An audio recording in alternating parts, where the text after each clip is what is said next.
Hello student. Last video में start किया था chemical property of halo alkane और उसमें टॉपिक पढ़ रहे थे फर्स्ट न्यूक्लियोफिलिक सब्स्टिट्यूशन रिएक्शंस पढ़ रहे थे और ये भी टू टाइप्स की रिएक्शन होती हैं। फर्स्ट देखा था SN1 रिएक्शंस क्या होती हैं, उसके बारे में पूरा डिस्कस कर चुके थे लास्ट वीडियो में। उसके बाद में सेकेंड रिएक्शन है SN2। तो आज पढ़ेंगे SN2 रिएक्शंस क्या होती हैं। देखो S का मतलब क्या होता है सब्स्टिट्यूशन,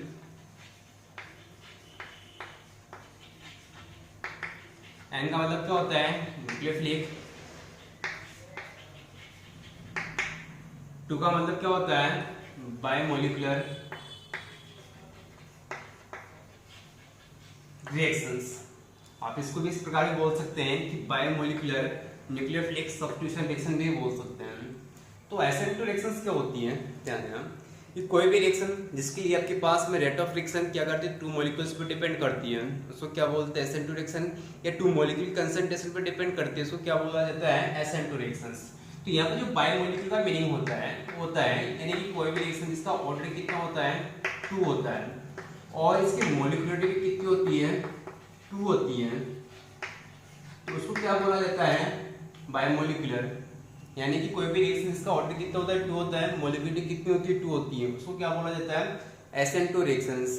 अब रिएक्शन से रिलेटेड कुछ पॉइंट देखते हैं जो इस रिएक्शन के दौरान क्या होंगे, यूज होंगे। देखो ध्यान देना, जो SN2 रिएक्शंस होती है ये क्या होती है, 1 स्टेप रिएक्शन होती है। यानी कितने स्टेप में कंप्लीट हो जाती है रिएक्शन, 1 स्टेप में कंप्लीट होगी। जबकि SN1 रिएक्शन में देखा था कितने स्टेप में कंप्लीट हो रही थी रिएक्शन, 2 स्टेप में कंप्लीट हो रही थी। सेकंड ध्यान देना कि यहाँ पर अपने पास में जो सॉल्वेंट होता है वो क्या होता है पोलर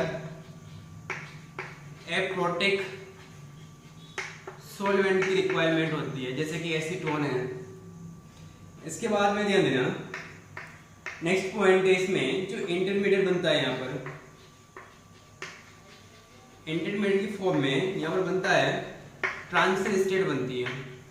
जबकि SN1 में देखा था कि वहाँ पर क्या बन रहा था, कार्बोकेटायन का क्या हो रहा था, फॉर्मेशन हो रहा था। जबकि SN2 में किसका फॉर्मेशन होता है, ट्रांजिशन स्टेट का क्या होता है, फॉर्मेशन होता है। उसके बाद में ध्यान देना कि यहाँ पर जो न्यूक्लियोफाइल होता है वो क्या होता है, स्ट्रॉन्ग होता है। यहाँ पर जो रिक्वायरमेंट होती है न्यूक्लियोफाइल की क्या होती है, स्ट्रॉन्ग न्यूक्लियोफाइल की क्या होती है, रिक्वायरमेंट थी। जबकि SN1 रिएक्शन में क्या होता है, वीक न्यूक्लियोफाइल होता है। उसके बाद नेक्स्ट पॉइंट याद रखें, यहाँ पर प्रोडक्ट मिलता है, वो मिलता है इनवर्जन प्रोडक्ट मिलता है। इनवर्जन का मतलब क्या होता है, इसका कन्फिगरेशन क्या हो जाएगा, रिवर्स हो जाएगा। अगर A से तो आपके पास में क्या मिलेगा, R मिलेगा, अगर R है तो क्या मिलेगा, S मिलेगा। तो यहाँ पर जो प्रोडक्ट मिलता है कौन सा मिलता है, इनवर्जन क्या मिलता है, प्रोडक्ट मिलता है। जबकि SN1 रिएक्शन में बताया जाता है कि इनवर्जन की जगह क्या मिलता है, वहां पर रेसिमिक क्या होता है, मिक्सचर प्राप्त होता है। ओके, अब देखते हैं कि रिएक्शन किस प्रकार से होती है SN2 रिएक्शंस।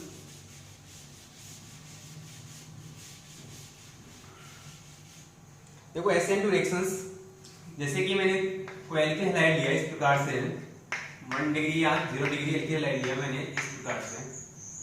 अब ध्यान देना इसमें क्या होता है कि ये रिएक्शन क्या होता है, एक स्टेप में कंप्लीट होती है। इसी में क्या होता है कि एल्केन हैलाइड इसी पर किसका अटैक होता है, न्यूक्लियोफाइल का अटैक होता है। ठीक है, तो ध्यान देना न्यूक्लियोफाइल का अटैक किस प्रकार से होता है। ध्यान देना कि आपके पास में न्यूक्लियोफाइल क्या करता है, आपके पास में बैक साइड से क्या करता है, इसमें अटैक करता है। अब क्वेश्चन बनता है कि ये फ्रंट साइड से क्यों अटैक नहीं करता।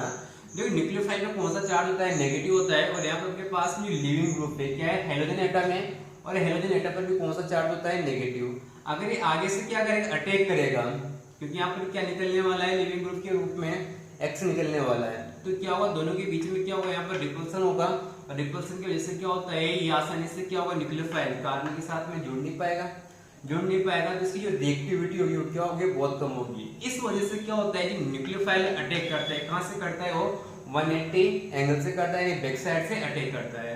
तो यहाँ पर किस प्रकार से अटैक होता है, ध्यान देना।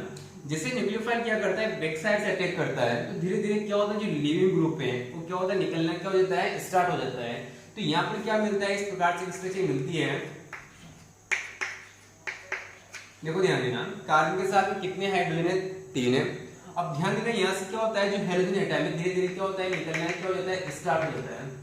उसी दौरान क्या होता है, न्यूक्लियोफाइल क्या होता है, इसके साथ में जुड़ना स्टार्ट हो जाता है इस प्रकार से।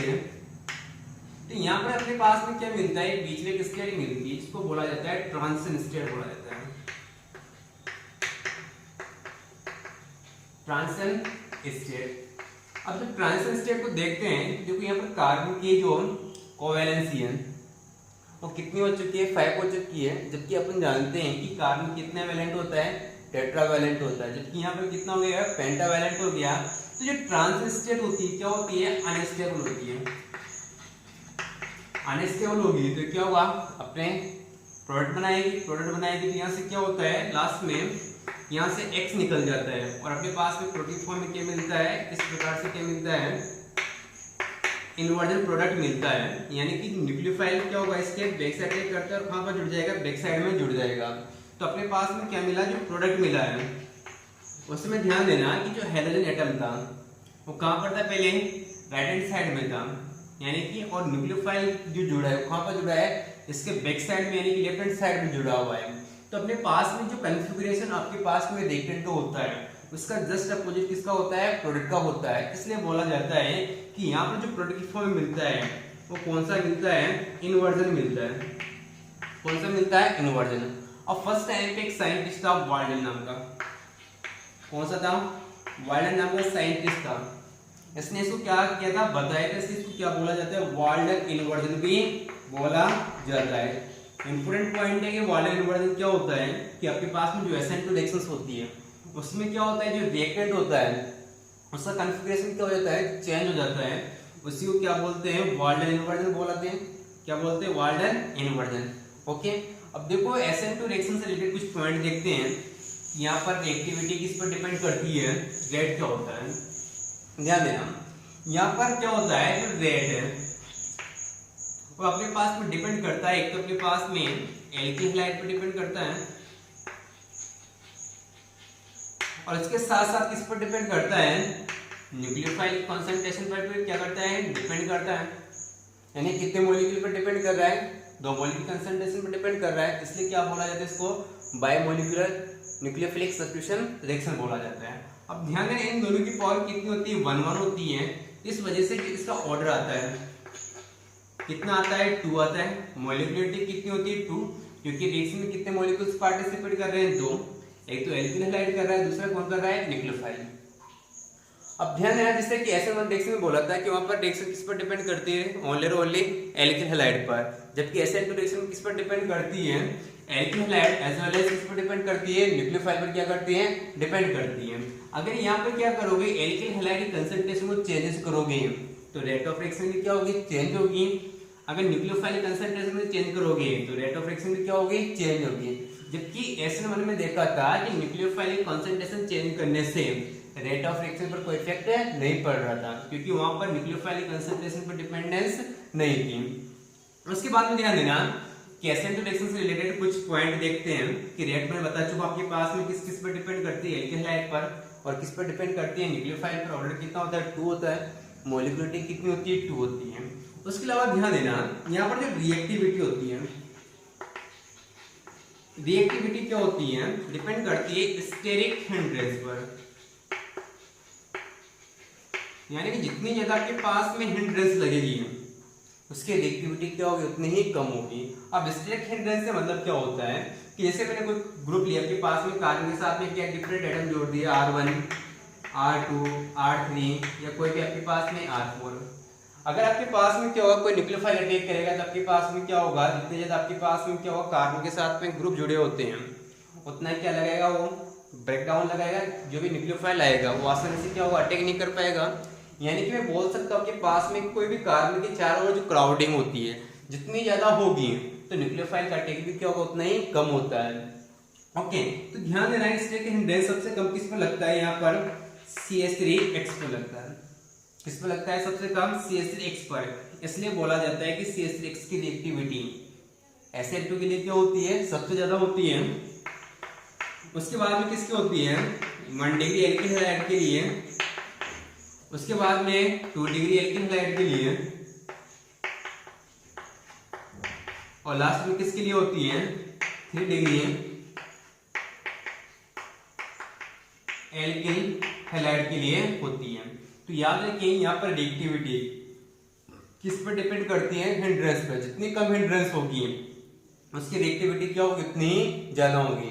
जबकि SN1 में देखा था कि जो रिएक्टिविटी होती है वो किस पर डिपेंड करती है, इंटरमीडिएट कार्बोकेटाइन पर डिपेंड करती है। जितना स्टेबल कार्बोकेटाइन बनेगा उसकी रिएक्टिविटी भी क्या होगी, उतनी ज्यादा होगी। उसके बाद में देखते हैं ये SN2 रिएक्शन अपने पास में क्या हो चुकी है, खत्म हो चुका है। उसके बाद में देखते हैं कि SN1 रिएक्शन और SN2 रिएक्शन में डिफरेंस। तो नेक्स्ट टॉपिक है अपने पास में difference between SN1 and SN2 reaction. Topic है difference between SN1 and SN2 reaction. अब ध्यान देना है, SN1 रिएक्शन में पढ़ चुके हैं, SN2 रिएक्शन में पढ़ चुके हैं। एक तरफ लिखते हैं SN1, एक तरफ कॉलम बना देते हैं SN2 का। अब देखते हैं SN1 रिएक्शन में, देखो ध्यान देना, यहाँ पर बताया था मैंने रेट डायरेक्टली प्रोपोर्शनल होता है किसके में, एल्किल हैलाइड के। जबकि SN2 में बताया कि मैंने जो रेट होता है वो डायरेक्टली प्रोपोर्शनल होता है एक तो एल्किल हैलाइड के एज वेल एज किस पर डिपेंड करता है, न्यूक्लियोफाइल की कंसंट्रेशन पर डिपेंड करता है। तो याद रखिए फर्स्ट डिफरेंस में क्या होगा आपके पास में रेट, अगर एल्किल हैलाइड की कंसंट्रेशन पर डिपेंड करता है तो क्या बोलोगे, SN1 रिएक्शन। अगर एल्किल हैलाइड के साथ साथ न्यूक्लियोफाइल की कंसंट्रेशन पर डिपेंड करेगा तो कौन सी रिएक्शन होगी, SN2 रिएक्शंस होगी। सेकंड पॉइंट ध्यान देना कि यहाँ पर जो ऑर्डर होता है SN1 में कितना होता है, 1 होता है, और यहाँ का जो ऑर्डर होता है कितना होता है, 2 होता है। थर्ड पॉइंट क्या है, जो रिएक्शन होती है SN1 क्या होती है, 1 स्टेप रिएक्शन होती है। देखो ध्यान देना, कंफ्यूज नहीं होना है। रिएक्शन तो कौन सी होती है आपके पास में, 2 स्टेप रिएक्शन होती है, लेकिन ऑर्डर कितना होता है, 1 होता है। जबकि आपके पास में SN2 रिएक्शन कितने स्टेप होती है, 1 स्टेप क्या होती है, रिएक्शन होती है, जबकि इसका ऑर्डर कितना होता है, 2 होता है। नेक्स्ट पॉइंट ध्यान देना, यहाँ पर आपके पास में जो इंटरमीडिएट होता है क्या होता है, इंटरमीडिएट होता है वो क्या बनता है आपके पास में, कार्बोकेटाइन होता है। जबकि यहाँ पर जो इंटरमीडिएट बनता है वो क्या बनता है आपके पास में, ट्रांजिशन स्टेट का क्या होता है, फॉर्मेशन होता है। क्या बनाता है, ट्रांजिशन स्टेट का फॉर्मेशन होता है। इसके अलावा एक पॉइंट याद रखिए कि यहाँ पर क्या था, वीक न्यूक्लियोफाइल की आती रिक्वायरमेंट होती है, जबकि यहाँ पर क्या होता है, स्ट्रॉन्ग न्यूक्लियोफाइल क्या होती है, रिक्वायरमेंट होती है। उसके बाद में 6 पॉइंट देखते हैं कि जो यहाँ पर अपने पास में रिएक्टिविटी ऑर्डर आया था, यानी कि जो रेट का ऑर्डर आया था, सबसे ज्यादा रेट किसकी थी, 3 डिग्री की था, उसके बाद में 2 डिग्री का आया था, उसके बाद में 1 डिग्री का, उसके बाद में किसका आया था, CH3X का आया था। जबकि SN2 रिएक्शन में जो रेट रिएक्टिविटी ऑर्डर था वो क्या था, आपके पास में स्टैटिक हिंड्रेंस से क्या था, अपोजिट था। तो यहाँ पर रिएक्टिविटी आई था आपके पास में पहले CH3X का, उसके बाद में देखा था किसका, 2 डिग्री का, सॉरी 1 डिग्री का, उसके बाद में 2 डिग्री एल्किल हैलाइड हुआ, उसके बाद में कौन सा हुआ, 3 डिग्री एल्किल हैलाइड। तो याद रखिए difference between SN1 SN2 reaction में क्या क्या डिफरेंस होते हैं कि SN1 में आपके पास में रेट जो होता है किस पर डिपेंड करता है, एल्किल हैलाइड की कंसंट्रेशन पर डिपेंड करता है। जबकि SN2 में रेट किस पर डिपेंड करता है, alkyl halide as well as nucleophile concentration पर डिपेंड करता है। SN1 में जो ऑर्डर होता है कितना होता है, 1 होता है। इसके अलावा मोलिकुलरिटी भी कितनी होती है, इसकी 1 होती है। ऑर्डर SN2 के लिए कितना होता है, 2 होता है। SN1 रिएक्शन कितने स्टेप में कंप्लीट होती है, रिएक्शन 2 स्टेप में, जबकि SN2 रिएक्शन कितने स्टेप में कंप्लीट होती है, 1 स्टेप में कंप्लीट होती है। क्योंकि यहाँ पर सबसे ज्यादा कंफ्यूज होता है कि किसका ऑर्डर कितना होता है, कितना नहीं होता है। तो याद रखें कि SN1 के लिए जो ऑर्डर होता है कितना होता है, 1 होता है, और रिएक्शन जो स्टेप में कंप्लीट होती है कितनी होती है, 2 स्टेप में। जबकि SN2 रिएक्शन में ऑर्डर कितना होता है, 2 होता है, और 1 स्टेप में क्या होती है, रिएक्शन कंप्लीट होती है। फोर्थ पॉइंट याद रखें, जो SN1 रिएक्शन होती है इसमें इंटरमीडिएट क्या होता है, कार्बोकेटाइन का फॉर्मेशन होता है, और इसकी रिएक्टिविटी किस पर डिपेंड करती है, कार्बोकेटाइन की स्टेबिलिटी पर डिपेंड करती है। जबकि SN2 रिएक्शन में जो इंटरमीडिएट बनता है क्या बनता है, ट्रांजिशन स्टेट बनती है। ट्रांजिशन स्टेट क्या होती है मैं इसके बारे में डिस्कस कर चुका हूँ। उसके बाद में SN1 रिएक्शन में जो न्यूक्लियोफाइल रिक्वायरमेंट होता है कौन सा होता है, वीक न्यूक्लियोफाइल रिक्वायरमेंट होता है। जबकि SN2 के लिए क्या होता है, स्ट्रॉन्ग न्यूक्लियोफाइल क्या होता है, रिक्वायरमेंट होता है।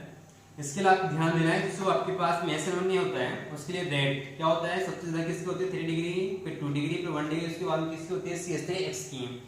इसके लिए आपके पास में SN2 रिएक्शन में क्या होता है, सबसे कम किसकी होती है 3 डिग्री की, फिर उससे ज्यादा किसकी होती है 2 डिग्री की, उससे ज्यादा 1 डिग्री, उस लास्ट में सबसे ज्यादा किसकी होती है CH3X की। इसके लिए आप 7 पॉइंट भी देख सकते हैं। इसमें 7 पॉइंट क्या हो सकता है कि जो आपके पास में SN1 रिएक्शन होती है उसके लिए कौन सा सॉल्वेंट रिक्वायरमेंट होता है, पोलर प्रोटेक्ट सॉल्वेंट होना ही चाहिए। जबकि SN2 रिएक्शन के लिए कौन सा सॉल्वेंट की रिक्वायरमेंट होती है, कौन सा होना चाहिए, यहाँ पर होता है आपके पास में पोलर प्रोटेक्ट सॉल्वेंट की रिक्वायरमेंट होती है। इसके लिए आप क्या लिख सकते हैं कि जो SN1 रिएक्शन होती है उसमें क्या होता है कि रेसिमिक मिक्सचर की क्या होती है, प्राप्ति होती है, यानी कि जो प्रोडक्ट बनता है वो क्या बनता है, रेसिमिक मिक्सचर बनता है। जबकि SN2 रिएक्शन में क्या मिलता है, इनवर्जन प्रोडक्ट मिलता है। ओके, और उसके बाद में देखेंगे कि SN1 रिएक्शन से रिलेटेड किस टाइप से क्वेश्चन आते हैं एग्जाम में, और SN2 रिएक्शन से रिलेटेड किस प्रकार से क्वेश्चन आते हैं। ओके, तो इसके बाद में देखते हैं क्वेश्चंस।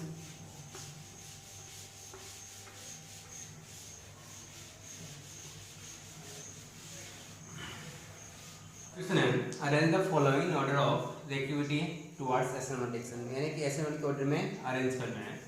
तो कोई से फर्स्ट क्वेश्चन है आपके पास में कि इसमें दो स्ट्रक्चर दी हुई है, ठीक है, और इसमें पूछा हुआ है कि किसकी SN1 के प्रति आपके पास में रिएक्टिविटी ज्यादा होती है। देखो ध्यान देना कि SN1 रिएक्शन में क्या होता है कि क्या होता है लिविंग ग्रुप हेलोजेंस वगैरह होते हैं, क्या होता है निकलते, और क्या होता है कार्बोकेटाइन में क्या होता है फॉर्मेशन होता है।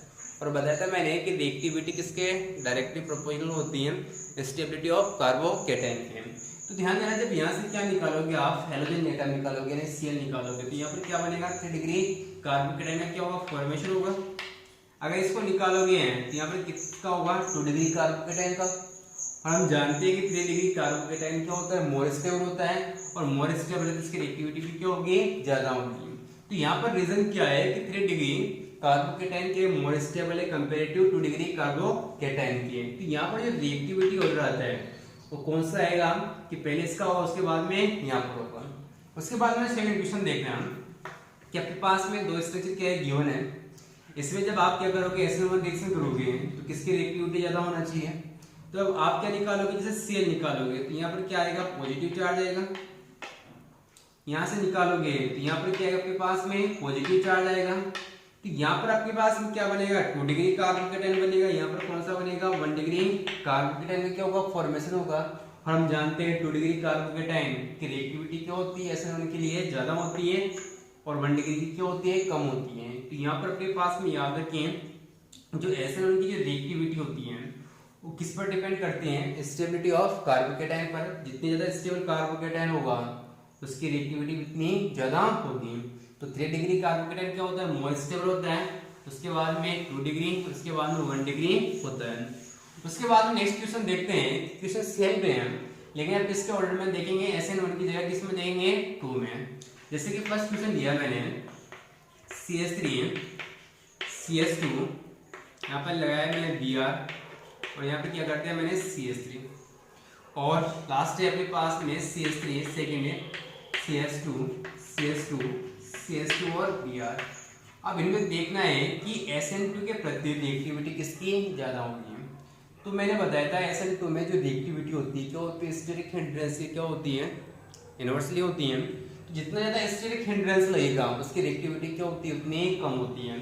जब यहाँ पर आप देखोगे तो यहाँ पर Br है, तो यहाँ पर Br पर कोई स्टेरिक हिंड्रेंस लग नहीं रहा तो आसानी से क्या निकल सकता है Br, और यहाँ से Br क्या होगा यहाँ से अपने पास में क्या लगेगा CH3 क्या लगेगा हिंड्रेंस लगेगी, इधर क्या लगेगा C2H5 क्या लगेगा हिंड्रेंस लगेगी। इस वजह से यहाँ पर क्या है हिंड्रेंस क्या है ज्यादा है, और यहाँ पर स्टेरिक हिंड्रेंस क्या है कम है। इस वजह से यहाँ पर जो रिएक्टिविटी ऑर्डर होता है किसका SN2 रिएक्शन का और किसका ज्यादा होगा इस कंपाउंड का, जबकि इस कंपाउंड का क्या होगा कम होगा। आप ऐसे भी देख सकते हैं कि अगर यहाँ से Br निकालोगे बी आर निकालने के बाद में क्या होगा 1 डिग्री कार्बोकेटाइन का फॉर्मेशन होगा, जबकि यहाँ पर बी आर निकलने के बाद में किसका फॉर्मेशन होता है 2 डिग्री कार्बोकेटाइन का क्या होता है फॉर्मेशन होता है। उसके अलावा तुम्हें याद भी होना चाहिए कि SN2 रिएक्शन होता है उसमें क्या होता है कभी भी डीआरएच प्रोडक्ट का फॉर्मेशन नहीं होता है, जबकि SN1 रिएक्शन में क्या होता है डीआरएच प्रोडक्ट का क्या होता है फॉर्मेशन होता है। डीआरएच का मतलब होता है आपके पास में कि लेस स्टेबल कार्बोकेटाइन से क्या बना सकते हो आप मोर स्टेबल कार्बोकेटाइन का फॉर्मेशन कर सकते हो। तो ऐसा किसमें पॉसिबल है SN1 रिएक्शन में ही पॉसिबल है, ना कि SN2 रिएक्शन में पॉसिबल है। एग्जांपल है CH3CH CH3 CH2 CH Br लिया और यहाँ पे क्या लगा दिया CH3। सेकंड कंपाउंड लिया CH3 CH2 CH CH3 CH Br CH3, दो कंपाउंड अपने पास में। अब इसमें देखना है कि अपने पास में SN2 के प्रति किसकी रिएक्टिविटी ज़्यादा होगी। तो ध्यान देना अपने पास में लिविंग ग्रुप यहाँ पर क्या है Br है, यहाँ पर लिविंग ग्रुप भी क्या है Br है। यहाँ पर अगर आप Br निकालोगे क्या बनेगा 2 डिग्री कार्बोकेटाइन बनेगा, यहाँ पर भी क्या बनेगा 2 डिग्री कार्बोकेटाइन बनेगा। अब इसमें देखना है कि किसकी रिएक्टिविटी ज़्यादा होगी SN2 के लिए। तो ध्यान देना यहाँ पर अपने पास में क्या है CH3 ग्रुप के पास में अटैच है, जबकि यहाँ पर CH3 ग्रुप के आपके पास में थोड़ा क्या है दूर है। तो यहाँ पर हिंड्रेंस क्या होगी कम होगी इसके कंपेरेटिव। तो यहाँ पर जो रिएक्टिविटी ऑर्डर आता है वो किसका आता है आपके पास में इस कंपाउंड का क्या है स्टेरिक हिंड्रेंस क्या है कम है, किस पर कम लग रहा है Br पर। इस वजह से यहाँ पर जो रिएक्टिविटी ऑर्डर आता है उस किसका ज़्यादा आता है आपके पास में इस कंपाउंड का ज़्यादा आता है। उसके बाद में नेक्स्ट देखते हैं, जैसे कि मैंने कोई स्टेज लिया है इस प्रकार से, यहाँ पर आयोडीन अटैच कर दिया, यहाँ पर क्या किया मैंने CO क्या कर दिया अरेंज कर दिया। अब देखना है रिएक्टिविटी ऑर्डर किसका ज़्यादा होगा। तो ध्यान देना आपके पास में आयोडीन निकलेगा और Cl निकलेगा, तो आपके पास में क्या होगा 1 डिग्री कार्बोकेटाइन का फॉर्मेशन होगा, यहाँ पर भी क्या होगा 1 डिग्री कार्बोकेटाइन का क्या होगा फॉर्मेशन होगा। और इसके अलावा ध्यान देना यहाँ पर हिंड्रेंस भी क्या है सेम है, यहाँ पर भी क्या है सेम है। अब देखना होगा कि कितना अच्छा लिविंग ग्रुप होगा कितना अच्छा नहीं है। तो ध्यान देना मैंने बताया था लास्ट वीडियो में कि आयोडीन क्या होता है एक अच्छा लिविंग ग्रुप होता है जो कि आसानी से क्या हो जाता है निकल जाता है, और इसकी जगह क्या होता है न्यूक्लियोफाइल क्या हो सकता है सब्स्टिट्यूशन हो सकता है। तो यहाँ पर जितना आसानी से क्या होगा कोई लिविंग ग्रुप आसानी से निकलने वाला है तो उसकी रिएक्टिविटी भी क्या होगी ज्यादा होगी। तो यहाँ पर क्या होता है कि फर्स्ट मॉलिक्यूल क्या है इसकी रिएक्टिविटी क्या है ज्यादा होगी, जबकि सेकंड की रिएक्टिविटी क्या होगी कम होगी। ओके।